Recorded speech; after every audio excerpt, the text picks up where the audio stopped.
Jordan Webb was 38 years old the day his wife divorced him to marry her best friend. She slid the papers across the kitchen table on a Tuesday morning, notarized, aggressive, and clearly planned long before she admitted it.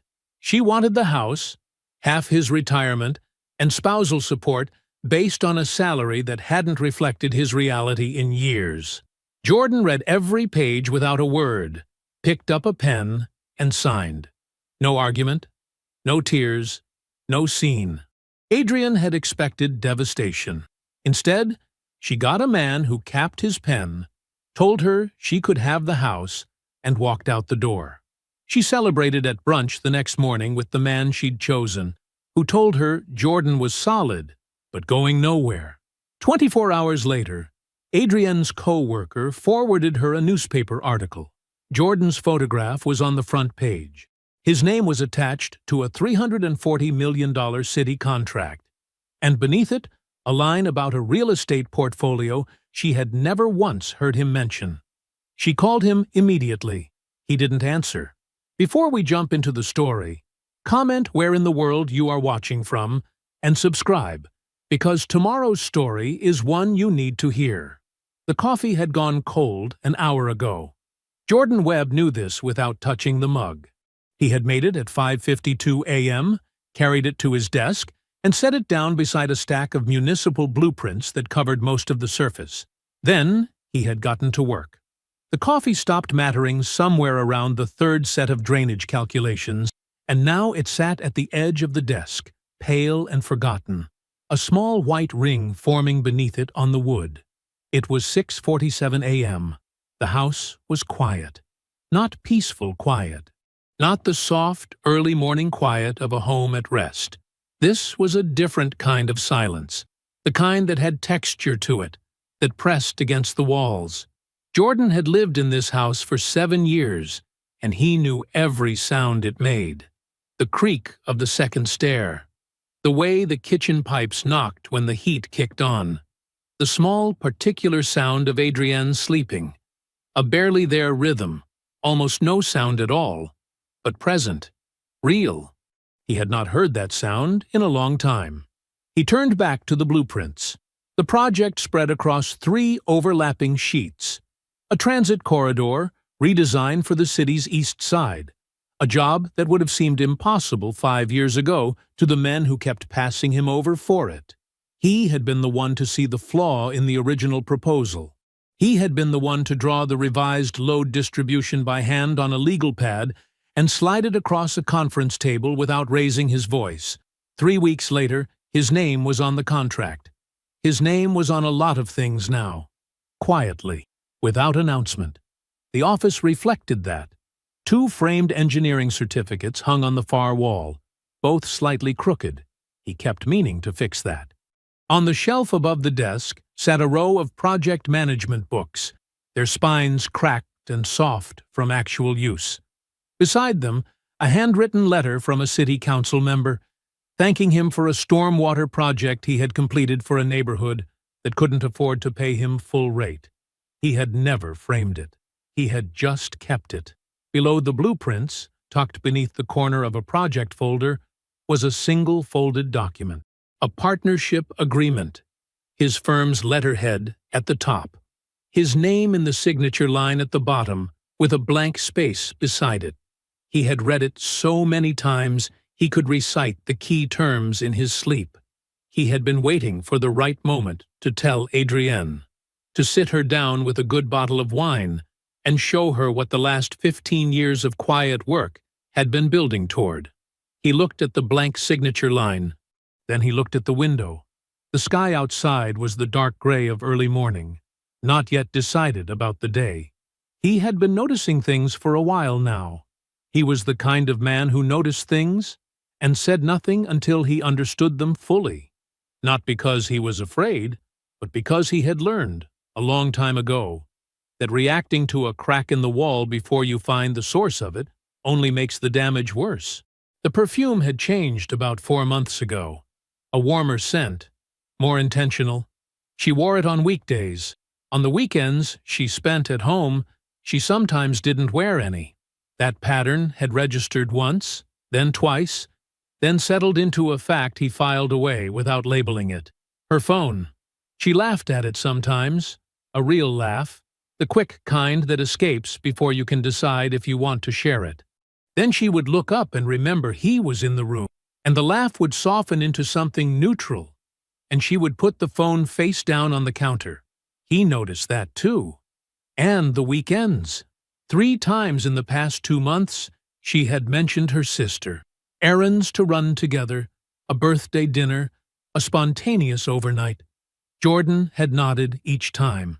He had also quietly recalled, each time, that Adrienne's nearest sister lived 4 states away and had not visited in almost 2 years. He did not say this out loud. An engineer does not react to a crack in the wall. He traces it. He follows it patiently, carefully, all the way down to the foundation. Then he understands what he is dealing with. That evening, Adrienne came home carrying her coat over her arm. She was distracted, her eyes somewhere else before she even got through the door, and she draped the coat over the back of the kitchen chair the way she always did when her mind was already on the next thing. She asked Jordan about dinner in the absent, pleasant way of someone performing a routine. He told her there was food in the oven. She smiled and went upstairs. He waited 10 minutes. The coat was still on the chair. Jordan crossed the kitchen and checked the inner pocket out of simple habit. She had a tendency to leave dry cleaning tickets and parking receipts in there, and he had become the one who cleared them out before laundry day. His fingers found a small slip of paper. He pulled it out. A boutique receipt. A men's watch. A brand he recognized. Not expensive enough to be absurd, but deliberate. Chosen. The date was 6 days ago. Her birthday was 3 months past. Their anniversary was 4 months away. There was no occasion Jordan could locate in any direction that explained the date on that receipt. He stood in the kitchen for a moment, holding it. Then he walked to his office. He set the receipt on the desk beside the folded partnership agreement and looked at both of them in the lamplight. 2 pieces of paper. 2 separate futures, laid out side by side without meaning to be. He did not feel what people might expect a man to feel in that moment. There was no fire in his chest, no immediate, lurching grief. What he felt was something quieter and more final.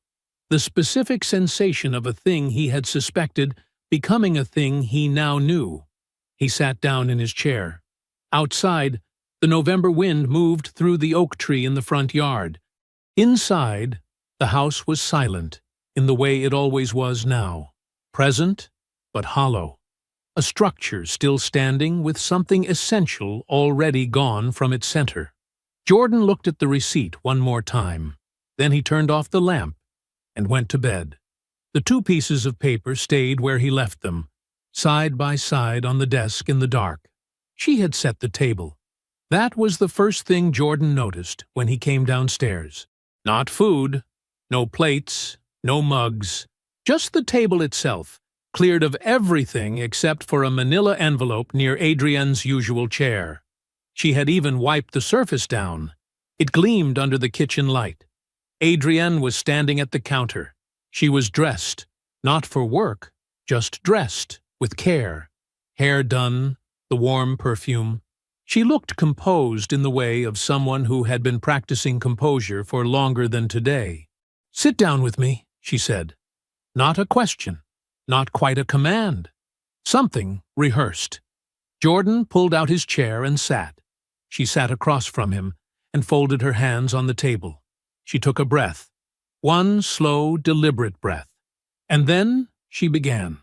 She had been unhappy for a long time. She said this first, as if it were the foundation everything else would be built on. She loved him. She wanted him to know that. But the kind of love she felt wasn't the kind that sustained a marriage. She had tried to locate the problem. She had looked at herself, looked at them, tried to understand what was missing. And somewhere in that process, she had found something. Someone.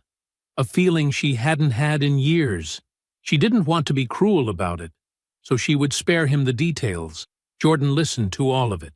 He sat still, his hands resting on his thighs, his face quiet. When she finished, she reached into the manila envelope and slid a document across the table.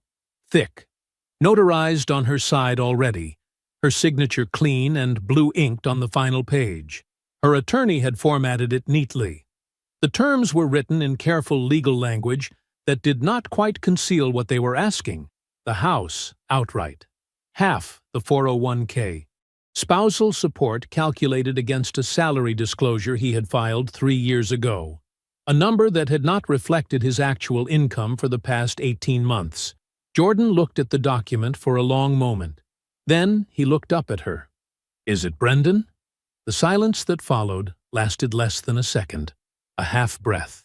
Her eyes moved, not away, but somewhere slightly internal, some quick recalibration happening behind them. "That's not what matters," she said. Jordan looked back down at the document. He reached across the desk. Habit. He kept a pen in his breast pocket on workdays, uncapped it, and began to read. Not skimming, reading. The way he read load calculations and soil reports and contract language, where every word had weight and every omission had consequences. He read each page with the same patient focus he gave systems that could not afford to be misunderstood. Adrienne did not speak. She had come to this table prepared for several versions of this conversation. Tears she had prepared for. Anger she had prepared for. The low, restrained kind she had seen from Jordan once or twice over 9 years. Controlled, but present. Bargaining she had prepared for. The kind that would have been hard to sit through. She had not prepared for this. He turned the last page. He read the signature block. Then he placed the pen at the line with his name beneath it and signed. Full name. Clear and unhurried. Jordan A. Webb. He capped the pen. "You can have the house," he said. "I'll be out by Friday." Adrienne opened her mouth, closed it. There was something in his composure that she didn't know what to do with. She had wanted, she realized now, somewhere beneath all the rehearsed language about happiness and love and not wanting to be cruel, she had wanted him to feel it visibly. Not to punish him, but because 9 years of a life together should have made her matter enough to break something in him. His stillness felt like an answer she hadn't expected to, a question she hadn't meant to ask. "Jordan," she started. "Terrell will be in touch," he said. He stood. He pushed the chair in. He walked to the front door, took his jacket from the hook, and stepped outside. The night was cold, clear. His truck sat in the driveway where it always sat, dark and patient. Jordan got in. He closed the door. He sat in the quiet for a moment, then took his phone from his jacket pocket and dialed. Terrell picked up on the second ring. "Hey!" She filed. Jordan's voice was even.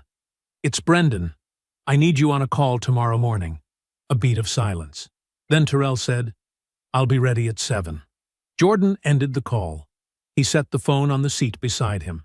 He did not start the truck. He sat in the driveway in the dark, in the cold quiet of a Tuesday night in November, and he let himself feel it. All of it. 9 years of a life.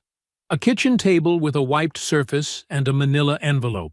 The half-second pause that confirmed the only thing he had asked. He sat with it for exactly 90 seconds. He counted without meaning to. Then he started the car. He backed out of the driveway slowly. The kitchen light was still on behind him, warm and rectangular in the dark. The signed papers were still on the table where he had left them. He did not look back. He drove. The call came at 7:15 a.m. Jordan was already up. He had slept 4 hours, maybe 5, in the spare room of Terrell's condo, where he had driven the night before without discussing it. Terrell had simply opened the door, handed him a glass of water, and gone back to bed. That was the thing about Terrell. He never made a situation bigger than it needed to be. Jordan was dressed when his phone lit up with Nadia's name. "They moved it up," she said. No greeting. Nadia never wasted time on preamble. Citi pushed the press conference to today. 10 a.m. They want you at the podium. Jordan was quiet for a second. How long have you known? Since midnight.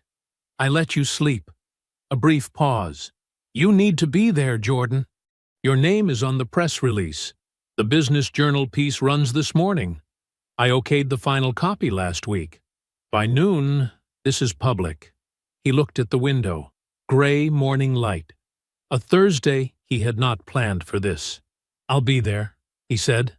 He ended the call and stood still for a moment in the small guest room with its one window and its plain white walls. Then he opened the garment bag he had brought from his office closet. He had bought the suit 8 months ago. Navy, fine wool, cut close.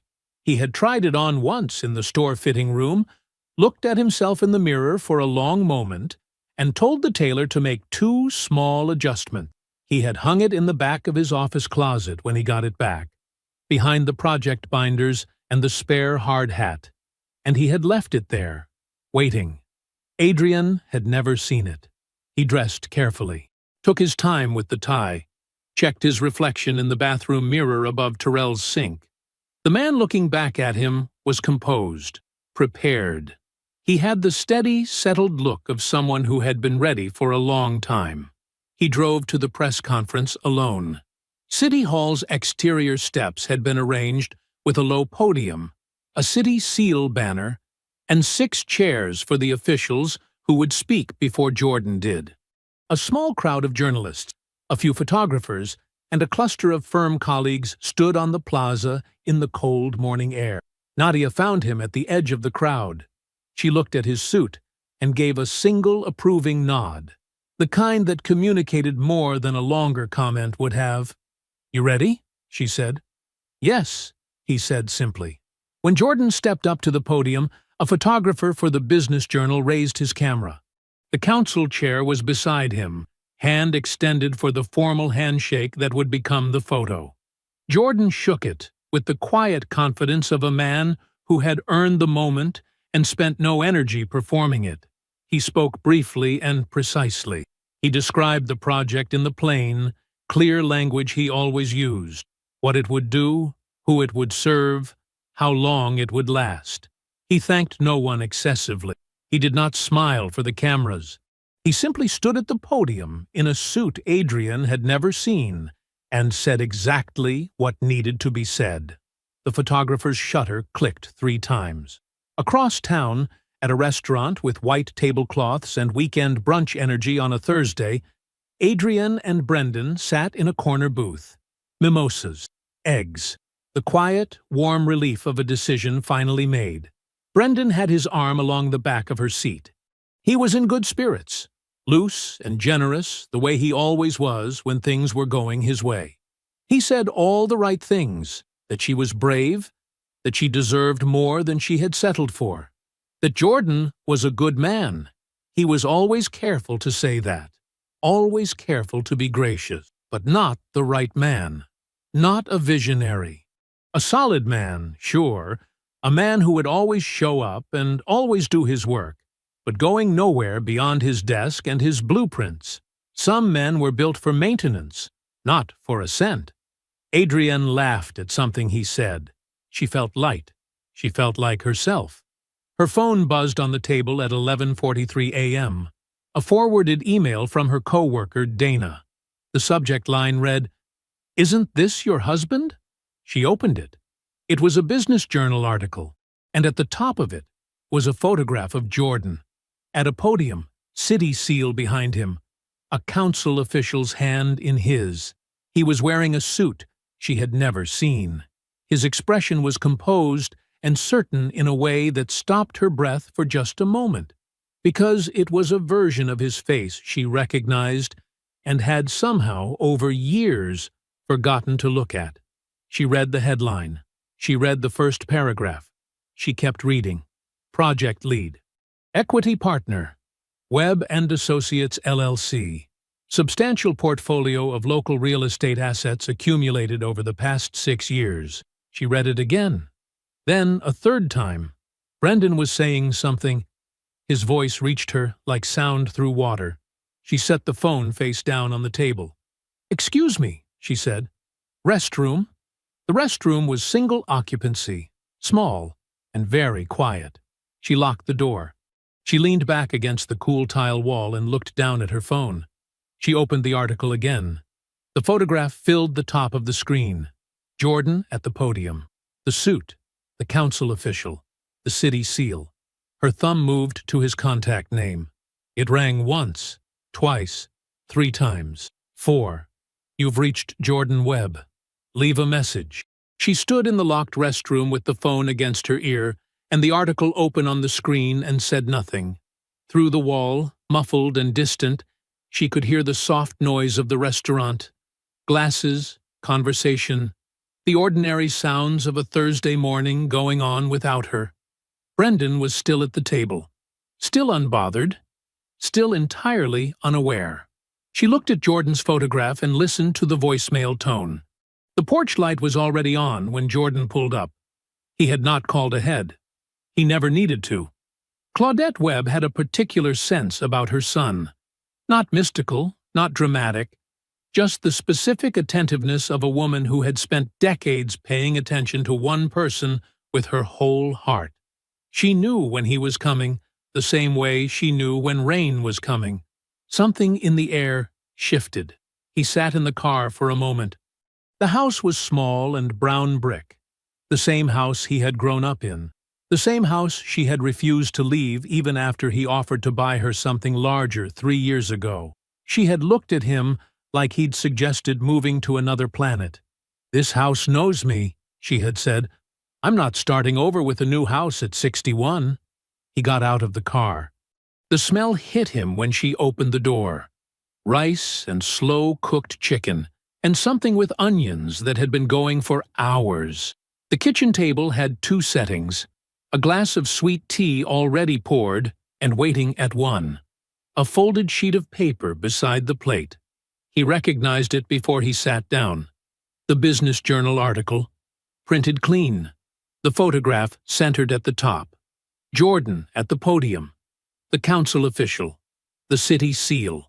She had printed it in color on the good paper she kept in the drawer beside the printer. She had ironed it flat. He sat down. She sat across from him and folded her hands around her own glass. "Eat first," she said. He ate first. The food was good. It was always good. He cleaned most of the plate before either of them spoke beyond the small, ordinary exchanges of a mother and son sharing a meal. "More tea?" "Yes, please." The kitchen was warm. The window above the sink had its curtain pulled against the dark.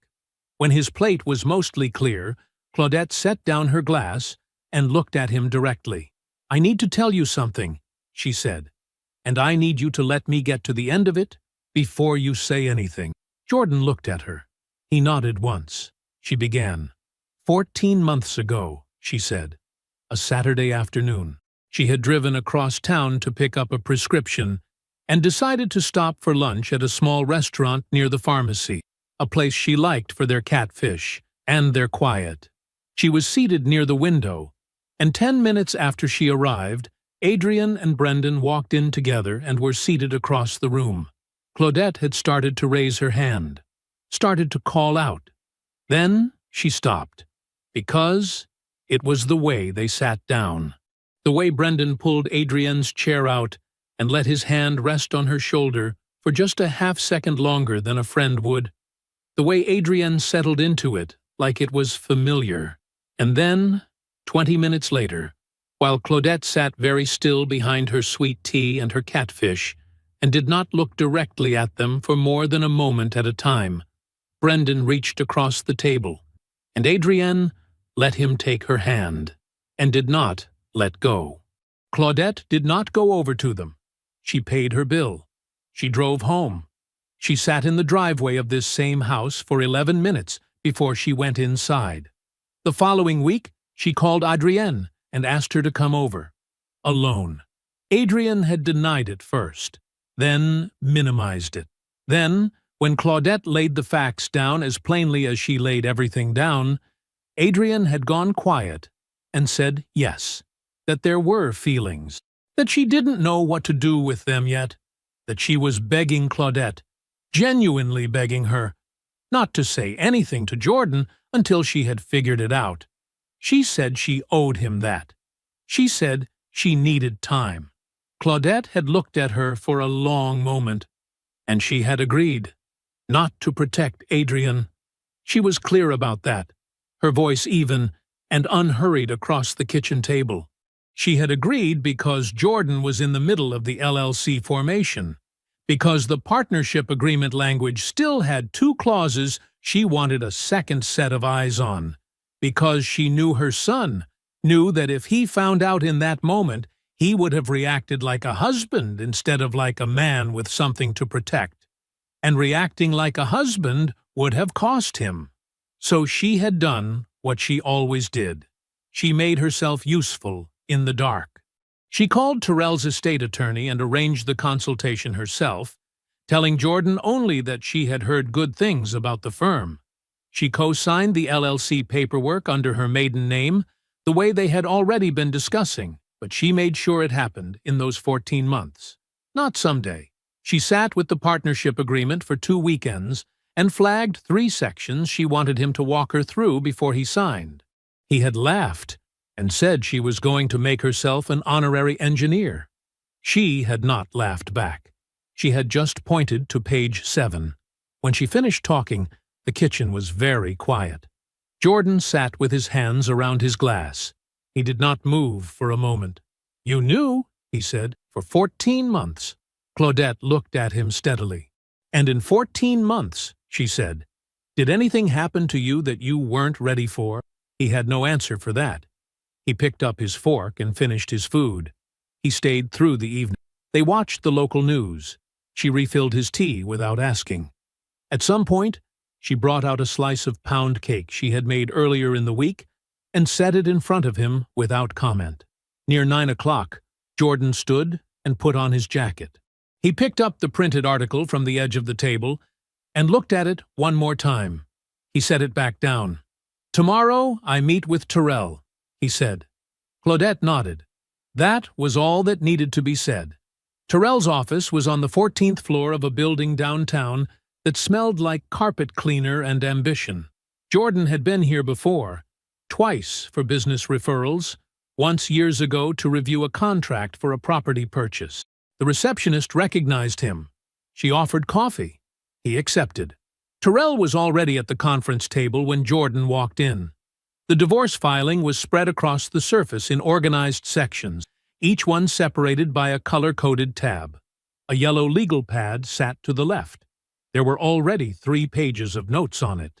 Terrell looked up. He did not say good morning, or how are you holding up, or any of the things a lesser friend might have said. He said, "Close the door." Jordan closed the door. He sat down. For the first 40 minutes, they worked through the filing methodically. Terrell walked him through each section, and Jordan read what he was directed to read.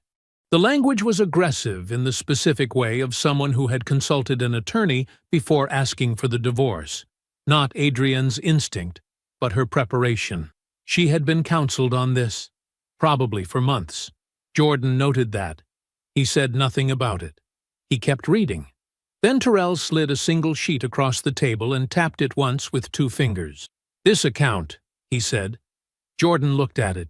A savings account listed under the marital assets section. Adrienne's name only. Opened, according to the filing date, 18 months ago. Current balance, $47,212. She had listed it as a joint asset. Jordan read the account number. Read the balance again. Read the opening date. "She opened it herself," he said. "In her name alone," Terrell confirmed. "No co-owner. No joint access. She's describing it as shared savings in the disclosure, which is either her attorney's creative writing or Adrian's. Pull the household statements," Jordan said. 2 years back.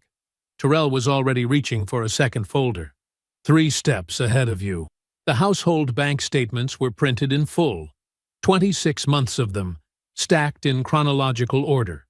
Terrell had already run a highlighter through the relevant lines. Jordan leaned forward. The pattern was there, unmistakable once you knew to look for it. transfers out, irregular amounts, never round numbers, never the same figure twice. $240 one month, $470 the next, sometimes twice in a single month, spaced 3 weeks apart, always under a threshold, always structured to look like ordinary household variants, groceries, utilities, incidental expenses.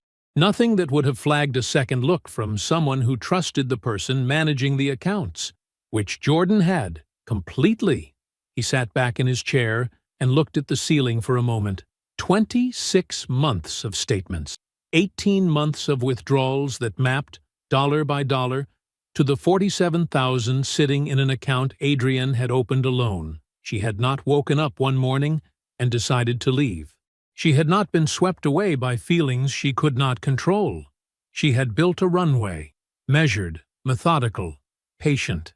She had sat across from him at the kitchen table, at the same kitchen table where she had slid the divorce papers 2 days ago, and she had been working on her exit the entire time. While Jordan was building his future, she was funding hers. He let that sit for exactly as long as it needed to. Then he looked at Terrell. "What about Brendan?" Terrell turned to a new section of the spread. "So Brendan's involvement is documented in the filing. She references him by implication in the separation timeline, which opens the door to standard discovery on relevant third-party asset." He pulled 3 pages together. "I started a preliminary financial profile last night." Jordan read, 3 properties, 2 of them underwater, worth less than the mortgages on them. The third carrying a refinance from 8 months ago at a rate that suggested urgency rather than strategy. Brendan's income was real but thin at the margins. His credit had 2 hard inquiries in the past 6 months. The car Jordan had seen him drive to parties, leased. The investment condo Brendan talked about over dinner as if he owned it, also leased, structured as a short-term rental with someone else's name on the deed. And then the last page. A filing from the civil court system. An arbitration notice. Brendan's former business partner, claiming misappropriated client funds from a transaction 22 months ago. The case had not yet gone to hearing. It was quiet for now. But it was not going away. Jordan set the pages down. The man Adrienne had decided was her future carried a negative net worth inside a performance of success. She had watched Jordan build something real for 9 years and missed it entirely.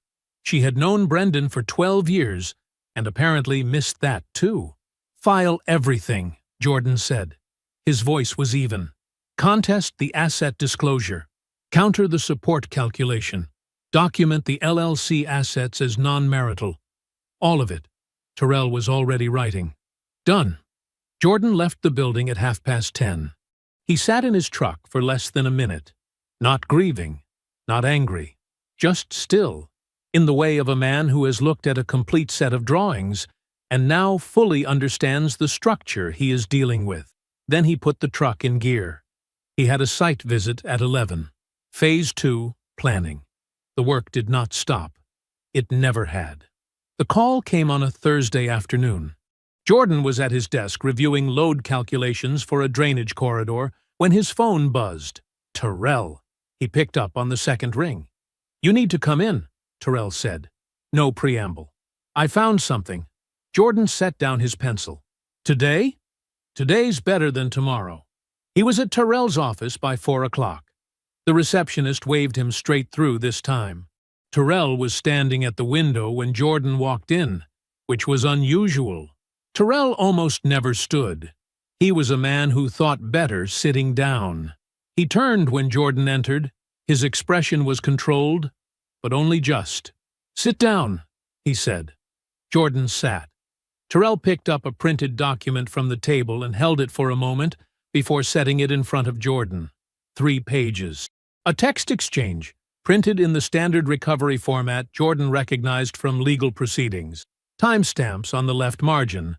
Contact names at the top. Brendan Osei. Recipient, Marcus W.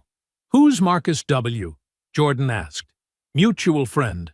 Runs in the same social circle. Nothing significant about him. He's just the person Brendan said this to. Terrell sat down across from Jordan and folded his hands on the table. Read from the highlighted section. Jordan read. The first part was familiar in the way that confirmed things he already knew. Brendan talking about Adrian, the way a man talks about something he has wanted for so long, the wanting feels like ownership. She deserves more than what she has. Always has. Jordan's a decent enough guy, but come on. She outgrew that situation a long time ago. Jordan's jaw was still. He kept reading. The conversation moved through a few routine exchanges. Sports, a property listing, a complaint about a client. Then Brendan again, unprompted, circling back. Had dinner with them last weekend. Jordan was going on about some big city contract his firm is chasing. You know how he gets? All blueprints and timelines. Adrian looked bored out of her mind. Jordan's eyes moved down the page. When that contract pays out, she'll be set regardless. I'm just making sure I'm the one standing next to her when it does. He read that line twice. Then he set the pages down flat on the table with both hands and sat back in his chair. The room was quiet. He looked at the ceiling. Not long. Maybe 4 seconds. Just long enough to let the full shape of it settle into place. Then he looked at Terrell. She left me, Jordan said, for a man who chose her because of me. Terrell said nothing. He did not nod. He did not look away. He just let the words occupy the space they deserved. Jordan looked back at the document, at Brendan's words printed in clean black type. I'm just making sure I'm the one standing next to her when it does. He had not rushed the affair out of love. He had not been overwhelmed by years of feeling and finally acted. He had overheard a dinner-table conversation about a municipal contract and done the math. He had looked at Jordan Webb, the man he called decent enough, the man he found boring, the man he believed was going nowhere, and decided the most efficient path to what Jordan was building was through Jordan's wife. He had chosen Adrian like a position, like a listing he wanted to be on the right side of when the market moved. Jordan's hands rested flat on the table, still. He did not press them down. They were just still. The texts were recovered through the discovery request, he asked. Brendan's communications became discoverable the moment Adrian referenced the affair timeline in the filing. Terrell's voice was professional and clean. He's copied on relevant third-party documentation. Everything I pulled was by the book. Jordan nodded slowly. And the arbitration. His former partner. Weeks from a hearing? Terrell leaned forward slightly. The case was already moving. What I surfaced during your discovery process added texture to the financial picture. The arbitration panel will have what they need. Jordan was quiet for a moment. Then, the documentation you pulled during discovery, is there a legal requirement to submit it to the relevant parties? Terrell looked at him with the particular expression of a man who appreciates a precise question. There is. When documentation surfaced in civil discovery touches an active arbitration proceeding, the applicable rules require it be disclosed to the relevant parties as a matter of record. Then make sure it gets there, Jordan said, through whatever the correct channel is. By the book. Already drafted, Terrell said. I just needed your direction. You have it. Jordan stood. He straightened his jacket. He picked up his copy of the printed exchange, folded it once, and slipped it into the inside pocket of his jacket. Not as a keepsake, as a record. The kind of thing a precise man keeps in the correct file. I'll be available if anything else comes in, he said. I'll call you, Terrell said. Jordan walked out of the office and down the hallway to the elevator. He pressed the button and waited. The elevator came. He stepped in. He was not late for anything. He was not rushing toward anything. He was simply a man who had seen the complete drawing and now understood every load-bearing wall. The text came on a Saturday morning. Jordan was on site at the drainage corridor, walking a gravel access path with a yellow hard hat under his arm, when his phone vibrated in his chest pocket. He pulled it out without breaking stride. Adrian, I think we should talk. in person. I'd like us to handle this like adults, maturely, with some dignity. Can we find a time this week? He read it once, kept walking. At the end of the access path, he stopped and looked out at the excavated trench running 40 yards through soft earth. The rebar framing already placed, precise and clean. He typed back, "The house. Wednesday at 3. Her reply came in under 2 minutes. "I was thinking somewhere more neutral." He put the phone back in his pocket and walked back to the work. That evening, he texted again, "The house. Wednesday at 3.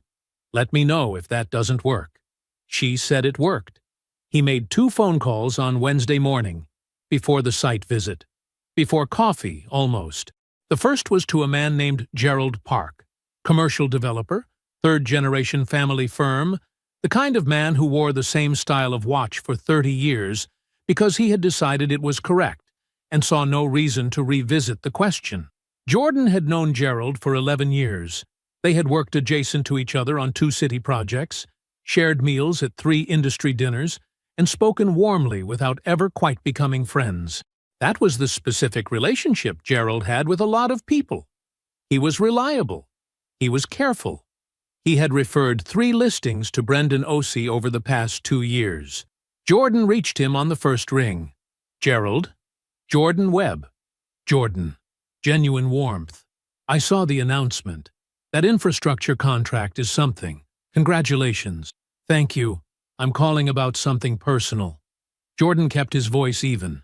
"I wanted to let you know that my personal circumstances have changed significantly. I'm going through a divorce." A pause. Careful. "I'm sorry to hear that. I appreciate it. What I want to be straightforward about is this. Brendan Osei and I have a personal conflict of interest that makes it impossible for me to speak to his character or his business practices going forward. I don't have anything specific to offer you beyond that. I just thought you should know, given our history, before you heard it some other way." Gerald was quiet for a moment. The careful kind of quiet, the kind that meant filing. "I understand," Gerald said. "I appreciate you telling me directly." "Of course." Jordan paused. "How's the Eastfield project coming?" They spoke for 4 more minutes about something unrelated. Then Jordan thanked him and ended the call. The second call was to a loan officer at a community bank. His name was Dennis Chu. He had expedited financing for 2 of Brendan's clients on the strength of Jordan's professional standing. Not a formal endorsement, never anything in writing, just the quiet gravity of a man whose name carries weight in a room. The conversation was shorter, almost identical in content. Dennis thanked Jordan for calling. His voice had a careful quality to it by the end, the sound of a man mentally reviewing open files. Jordan set his phone on the kitchen counter of the rental he was staying in and poured his coffee. He had not threatened anyone. He had not accused anyone of anything. He had simply let 2 men know that a foundation they were standing on had shifted, and let them draw their own conclusions, which they would. Men like Gerald Park and Dennis Chu did not stay careful for decades by ignoring information offered to them directly. He picked up his coffee and his folder and drove to the house. He arrived at 2:43. He let himself in with the key he had not yet returned, technically still his residence until the settlement was finalized, and stood for a moment in the front hallway. The house smelled the same. That was the strangest part. Paint and cedar, and something faintly floral that had been Adrian's choice, a candle or a diffuser, years of it soaked into the walls. He walked through it slowly, not the way a man walks through a house he is grieving, the way a man walks through a structure he is releasing, checking the integrity of every room before signing the transfer. He stood in the kitchen and looked at the countertops. He stood in the doorway of the bedroom and did not go in. He stood in the living room and looked at the bookshelves. His books were already gone, pulled out 2 weeks ago in 3 boxes, nothing left but the gaps. He was not looking for anything. He was closing something, going room to room the way you complete an inspection before you hand over the keys. He went back to the kitchen. He set the folder on the table. He sat down and waited. Adrienne arrived at 3:08. She came through the front door the way a person enters a place they are trying to claim neutral ground in. Keys in hand, posture upright, something careful and deliberate about every movement. She was dressed well. She had prepared for this. "Thank you for agreeing to this," she said. She set her bag on the counter. Her counter, her kitchen, that was the subtext, and turned to face him. "I really think if we approach this with some civility, we can find a way forward that's dignified. For both of us." She folded her hands. "I don't want this to be ugly, Jordan. I never wanted that. I think we can be amicable. I think we owe each other that much. Given everything." She said closure. She said maturity. She said she hoped they could honor what the years had meant with the kind of grace that— Jordan let her finish. He let the last word land and settle. He let the silence sit for exactly one beat after she stopped speaking. Then he opened the folder on the kitchen table. He did not slide it toward her dramatically. He simply opened it flat. The documents arranged in a clean sequence, the hidden account statements, the 18-month withdrawal timeline, the fraudulent asset disclosure, the arbitration filing against Brendan from his former business partner, and on top, the printed text exchange. Brendan's words in clean black type. He looked at Adrienne. "We can be amicable," Jordan said. "But we're going to be accurate first." Adrienne's eyes dropped to the folder. The house was very quiet. Adrienne stood across the table from him, her eyes moving over the first page. Jordan did not wait for her to ask. He started from the top. "This is a savings account opened in your name alone," he said. 18 months ago. $47,000. He pointed to the account statement, then to the page behind it. "These are the withdrawals from our shared household account over the same period. The amounts vary. Never the same number twice. Never large enough to trigger automatic review." Adrienne did not move. "The total moved out of household accounts and into your private account over those 18 months is consistent with what you reported as a joint marital asset in the filing." He turned to the next document. "Except it isn't joint. It was never joint. Your attorney filed a disclosure that described it as shared. It is not shared. It was always only yours." He said it the same way he would explain a load calculation to someone who had never seen a blueprint. Patient, precise, not cruel, just exact. "Jordan," she started. "I'm not finished." He said it quietly. Not a command, just a fact. He moved to the next set of pages. Brendan's financial profile. He walked her through it the same way, property by property, liability by liability. The 3 listings underwater. The net worth figure on paper versus the actual number when the debt was accounted for. The leased car. The rented condo he described as his own. Adrienne's posture shifted. Something in her jaw went tight. "Where did you get all of this?" Her voice had an edge to it now. "Discovery," Jordan said. "It's standard. When the circumstances of a marriage ending involve a third party, their financial profile becomes relevant to contested asset claims." He said it without looking up from the document. "Your attorney should have explained that. You're doing this to hurt me." He looked at her then, directly. "If I wanted to hurt you, I would have let you walk out of here with a settlement based on what you thought I was worth." He held her gaze for exactly 1 second, then looked back at the folder. "That's the arbitration filing. His former business partner. It goes to a hearing in 11 days. Adrienne looked at the document. Her eyes moved across the page slowly. "He told me that was already settled," she said. The edge in her voice had changed. It was something else now, thinner. Jordan did not respond to that. He turned to the last document, the text exchange. He placed it in front of her and let her read it herself. He did not summarize it. He did not frame it. He simply let Brendan's own words sit on the table between them and waited. She read it once. Then she read it again. He could tell by the stillness, the specific, total stillness of someone whose body has stopped everything else to focus on a single sentence. When that contract pays out, she'll be set regardless. I'm just making sure I'm the one standing next to her when it does. The room was completely quiet. Adrian's hand came up slowly and touched the edge of the paper, not quite picking it up, like she was checking if it was real. "This doesn't mean," she started, then stopped. The sentence had nowhere to go. Jordan watched her. He did not fill the silence for her. Her eyes stayed on the page. A long moment passed. Something moved across her face. First the scramble of a person trying to find another explanation, then the slow, awful settling that happens when there is no other explanation left. Her mouth pressed into a tight line. Her chin moved slightly. She set the page down. She did not look at him. Jordan waited until she was still. Then he spoke. "I loved you, without needing anything back." His voice was low and even. "For 9 years, I built something real and kept it quiet, because I was waiting for the right time, and I wanted to give it to you whole." He looked at what I was building and decided the fastest way to it was through you.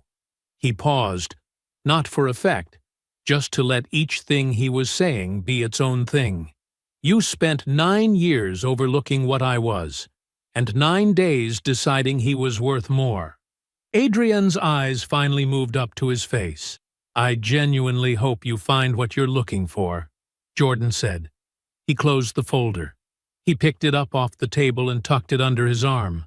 He pushed his chair back and stood. He walked through the kitchen without rushing, past the countertops she had picked out, past the shelf where his books used to be, down the front hallway that still smelled like cedar and something faintly floral. He pulled the front door shut behind him. He walked to his truck, got in, and started the engine. He pulled out of the driveway and onto the street and drove. He did not look back at the house. Not once. Not because he was performing anything, but because there was nothing behind him that still belonged to him. He drove. The first letter arrived on a Tuesday. Adrian recognized the law firm's name on the envelope before she even opened it. Terrell's firm. Clean letterhead, dense language, and a very clear message underneath all of it.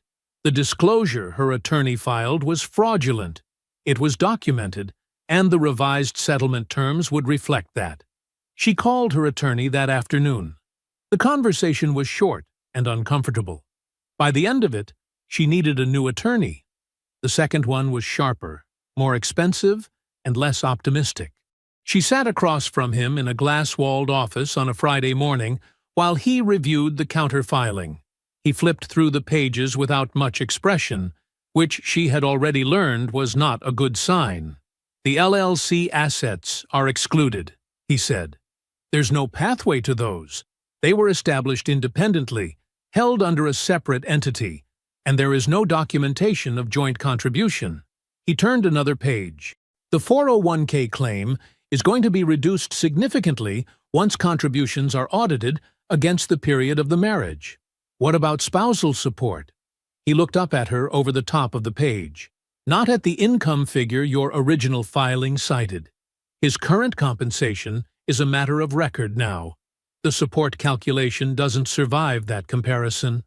Adrian sat with that for a moment. "So, what am I actually getting?" he told her. She drove home in silence. The house was hers. Jordan had walked out and not looked back, and the house was exactly as he had left it. Everything that was his already gone, as if he had quietly been removing himself for weeks before she ever asked him to. Which, she realized, he probably had. The mortgage payment came out on the 15th. She made it without difficulty the first month. The second month, she moved some things around. By the third month, she had called the bank to ask about refinancing options, something she had been putting off with the specific energy of a person avoiding a conversation they already know the outcome of. She did not see Brendan's collapse happening in real time. She only understood it in pieces, later, the way you understand something that happened in another room, from sounds and silences, and what people chose not to say directly. She heard from a mutual friend that the development deal Brendan had been circling for months had gone to another broker. She heard it mentioned lightly, as passing news, and she filed it away without comment. Then, a second deal, quietly rerouted. Then 2 of the junior agents who had been working loosely under his name accepted positions at larger firms in the same week. No announcement, no explanation, just gone. The arbitration ruling came on a Thursday. Brendan texted her that evening, just 3 words, "Not great news." She asked what happened. He called instead of texting back, which told her the answer before he said it. The arbitrator had ruled against him. The settlement figure he owed his former business partner was significant. She asked, how significant? He paused before answering. She understood from the pause that it was the kind of number that changes the shape of everything around it. 4 months after they sat at brunch and toasted with mimosas, and Brendan told her that Jordan was a solid man going nowhere, Brendan called on a Sunday evening. His voice was measured in the way of someone who has been rehearsing. He said he had been doing a lot of thinking, that everything had moved very fast, and he wasn't sure they had given themselves room to breathe, that he had a lot going on right now professionally, some things he needed to work through, and he thought they both deserved the space to figure out what they really wanted. Adrienne listened to the whole speech. She had heard versions of it before, from other people, in other contexts. She recognized the structure of it, the way it was built to sound like care while saying almost nothing true. When he finished, she was quiet for a moment. "Did Jordan do this?" she asked. There was a pause on the other end, brief but present. "Jordan didn't do anything," Brendan said. She heard it. The specific, careful way he said it. Not no, but a statement designed to be technically accurate and say as little as possible. She had been married to a precise man for 9 years. She knew what precision in language sounded like. She knew what it meant when someone chose their words that carefully. She said, okay. She said she appreciated his honesty. She said they could talk more when things settled down. She hung up and set the phone on the kitchen counter. She did not call him back. Not that night. Not the following week. Not after that. 6 weeks later, she was sitting at the kitchen table. The same table where Jordan had placed the folder. The same table where she had signed papers that felt like freedom and turned out to be something else entirely. With a mortgage broker on the phone. He had been kind about it, in the way that professionals are kind when the news is bad and the outcome is already determined. He had walked her through the numbers. The rate adjustment built into the original loan. The refinancing threshold. What she qualified for on her salary alone. The line went quiet. Adrienne looked at the kitchen counter, at the house around her, at the life she had demanded. "So what are my options?" she said. 6 months later, the yard was done. Jordan had worked it himself, weekend by weekend, starting from the bare dirt and the overgrown edges he'd found when he first got the keys. He'd dug out the dead roots by hand, laid the pavers himself, one at a time, checking the level after each one. The grass came in slow. It always did.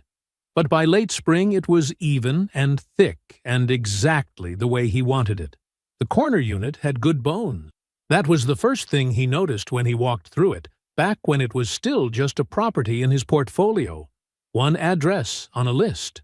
Good bones, good light, and a yard that needed somebody willing to be patient with it. He had been driving past this neighborhood on Sunday mornings for years. Just driving. Sometimes he thought someday. He hadn't known then that someday was already paid for. Claudette came twice a week. Tuesdays and Thursdays, always with food. Always despite the fact that Jordan had told her, consistently and without ambiguity, that she did not need to bring food. She brought food anyway. He always ate it. She would sit at his kitchen table while he finished whatever he was reviewing. Site drawings, contract language, municipal correspondence, and she would drink her tea and read her devotional and not require anything from him except his presence. It was the most restful kind of company, the kind that doesn't ask you to perform. On Tuesday evenings, she sometimes stayed past 9. Those were the good nights. Terrell and his wife, Keisha, came on Sundays. The poker game started in the late afternoon with whoever could make it. Sometimes 4 people, sometimes 8, and it never ended when it was supposed to. By 10 o'clock, there was always an argument about basketball, loud and entirely fake serious, and by 11 everyone had agreed they were leaving, and by midnight they were still there, louder than before. No one in any hurry to go anywhere.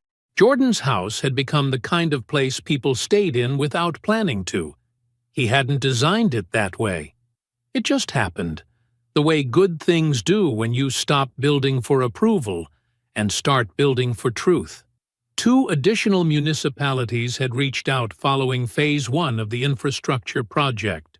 Both conversations opened with Jordan at the table as an equity principal, not an employee presenting a proposal, not a contractor being evaluated, a principal, a man with standing from the first word. He sat across from city officials who addressed him by name and cited his work by detail, and he felt, for the first time in his professional life, exactly the size he had always been. No smaller, no performance required. Nadia had said, after the second meeting, "You know what's funny? These rooms used to make me nervous. Now they make me think of you, because you walk in and the room just adjusts." Jordan had smiled at that. He understood what she meant. He had not always been able to afford to walk into rooms as himself. Now he could. The cost of that was 9 years and 1 kitchen table and a folder full of documents he hoped he never had to open again. Petra had been with him for 3 months. He found her through a university placement office, top of her graduating class, 6 months of silence from firms that should have been calling, a resume that was better than half the senior engineers Jordan had worked alongside in 15 years. He called her himself. She answered on the second ring, and he could hear in her voice that she had been waiting for something to ring for a long time. She was sharp, sharper than she knew yet. That was the part he recognized most, the ability she hadn't fully located in herself because no one had given her the conditions to locate it. He didn't tell her what to think. He gave her problems worth thinking about, and then got out of the way. She reminded him of his own hunger at 24. That focused, almost desperate clarity of a person who knows exactly what they are capable of and simply needs someone to confirm the room is real. He confirmed the room was real. She was already exceptional. In a year, she would know it. On a Wednesday morning in October, Jordan stopped for gas on the way to a site visit. It was cold and clear, the good kind of fall morning. He pulled into the station, got out, and started the pump. 2 pumps over, a car pulled in. He recognized the car after a second, older than what Brendan used to drive, a different color. And then he looked up, and there was Brendan, stepping out. A man who looked like he had been managing something heavy for a long time, and had gotten accustomed to the weight without getting comfortable with it. Their eyes met. Brendan's face moved through recognition first, then something softer and less comfortable. His mouth opened slightly, the beginning of something, a greeting, an explanation. Some version of words he had probably been rearranging for months. Jordan nodded once, the kind of nod you give someone from a chapter that is fully closed. Not cold, not warm, simply accurate. He replaced the nozzle. He got into his truck. He pulled out of the station and drove to his site visit. The road was clear. The morning light was flat and bright against the windshield. He was not late. He had never needed Adrienne to understand what he was worth. He just needed her gone long enough to let the world find out. I hope you enjoyed that one. Be sure to like the video and subscribe so you don't miss the next story. I've picked out 2 more for you that I think you'll really like.